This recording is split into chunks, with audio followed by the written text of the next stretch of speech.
Yeah, sneezing, coughing, you name it. Jim, you've got to take a look at this car. This yellow pollen right here that's all over this vehicle, you've probably seen it around town. This is mulberry. It is such an allergen that Clark County actually banned it. Any new trees from being planted all the way back in 1991.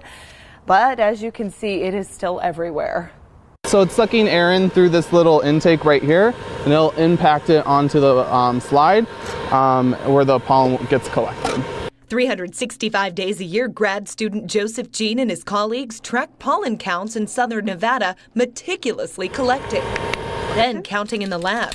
So this is how it goes. Right now, the biggest offenders, olive and mulberry. The most difficult part is the mulberry count, and so it goes in the thousands. Asma Tahir is a lab supervisor for the pollen program at UNLV's School of Public Health. This one is ash, what you're looking at. Tahir says weather plays a huge factor in the pollen count, and this year, because of the February snow, blooms started later than usual.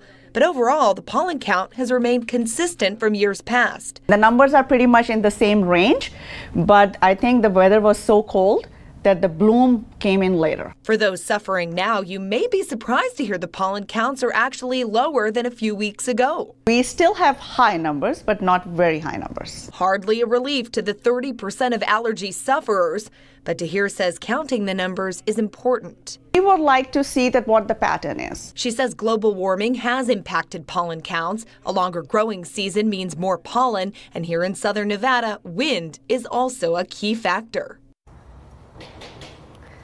All right, so when will all of this pollen subside, all of this yellow mulberry pollen? The bad news is not until it gets hot. And unfortunately, right around the corner, fall and ragweed. So I think, Jim, it's probably best to load up on that allergy medication. Reporting live tonight, Heather Mills, News 3.